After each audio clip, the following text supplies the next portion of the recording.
Good afternoon. Today is the 1st of May, and it's time for yet another not particularly interesting, very vague, and probably quite boring vlog.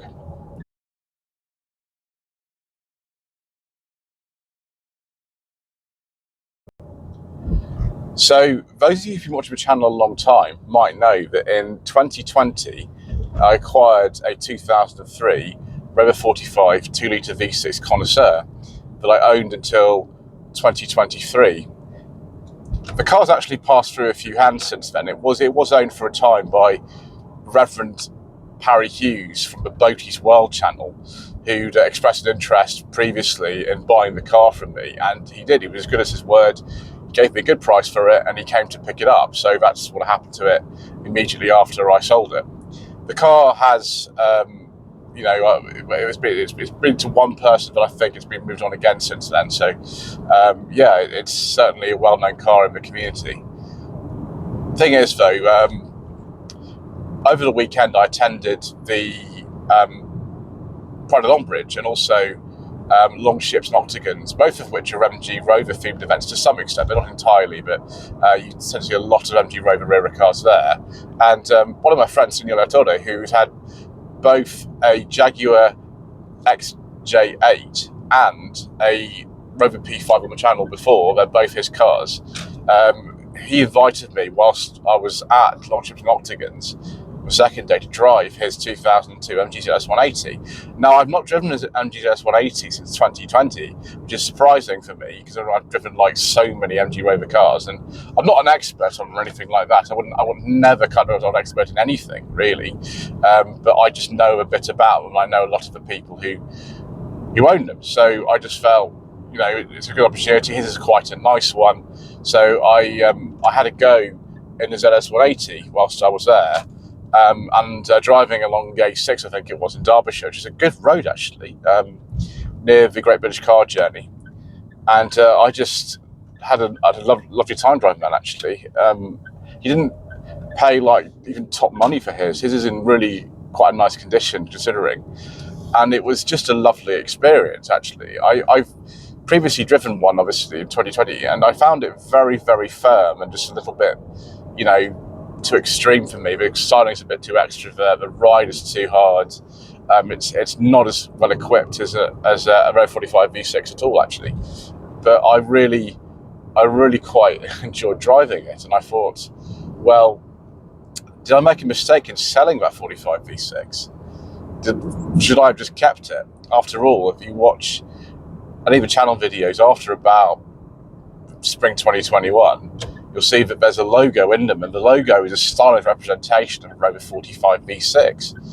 That's actually what it is. Obviously, for legal reasons, it might not be, but that's what it's actually representing. And I thought, at the time, I'd only had the car less than a year then, but we'd be keeping it a long time. I suppose we did keep it a long time, because I don't normally keep cars for that long.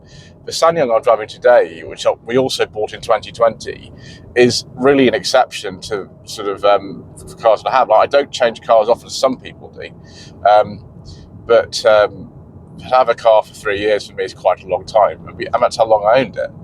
Now, the 45 V6 was made from 2000 to 2004, and they were only made in saloon in this country, saloon form. They were only available in club and connoisseur trims, and only with a 2-litre V6 engine and an automatic gearbox. They weren't available with 2.5 from the ZS 180. They weren't available with manual. They really should have been available with manual, but that wasn't really the target market for a 45 V6, the connoisseur version that I had. And they have everything. They've got heated seats, they've got cruise control, they've got front fog lights, they've got Cosmos alloy wheels, they've got leather seats. They're very, very nice cars, and they're very nice to drive actually. The steering and handling of them is excellent, and the ZS 180, that's even better. Obviously it's a bit firmer, but the 45 V6 is still good. Even, tons of channels filmed it. Mr. Martin from JM on Cars, Mr. Richardson from Furious Driving, Alex from Alex's Assets, so the list goes on. There's more than that. Amber from Dream 24/7, loads of people filmed it, and they all seem to quite enjoy it. The biggest problem that we had was one is the fuel economy, which is terrible, and the other thing was the reliability, which is not great. I mean, we had so many problems with it. We had 2 thermostat housings on it, one of which blew up on the day we picked this SsangYong up actually in 2020. They are quite difficult to work on in some respects, but the engine has 3 cam belts. 3 cam belts, which is utterly ridiculous. And the thing actually started to rust slightly, so we had to sort that out. I had a problem with reluctor ring ABS sensor. And then in November 2022, the crank position sensor failed, and it was a huge job trying to, one, find a part, and secondly, find someone who was willing to actually put it in. Eventually, Summit Garage agreed to do it, and they had the right part, and they actually gave me a deal on the labour to do it, but I had to get it transported up there, which cost a lot of money. And that was really the early signs of the fact that that car was not suitable for using on a daily basis all the time anymore. I just had too many problems with it. There's so many things were going wrong with it, and there's not many of them around. The numbers are alarmingly kind of low for them. They made 745 V6s, and they were available in other markets as well. They're pretty rare. They were available, I don't know, in, I think, Netherlands and Denmark and some other places, and Italy and Spain. But you're more likely to find one over here. There were 2 at Pride of Longridge, actually, so that was comforting for me. But it just kind of became a bit of a pain. It was like, what's going to go wrong next? Are we going to have to treat rust again? Are we going to have like another sensor fail, which renders the car immobile? Is rate's going to go funny again? We also had real problems trying to find an exhaust for it, because they're not the same as ZS180. Now, they made so many more ZS180s than they did 45 V6s. They made several times more than that, like I think 3,000-4,000 or something, or even more than that. So, and there's a lot of them left actually. There's a surprisingly large number of ZS180s left, and then the normal ZSs as well. You want a standard 45, of course, that's completely different. There's quite a few of them left, although they are disappearing rather quickly because they don't have a lot of value.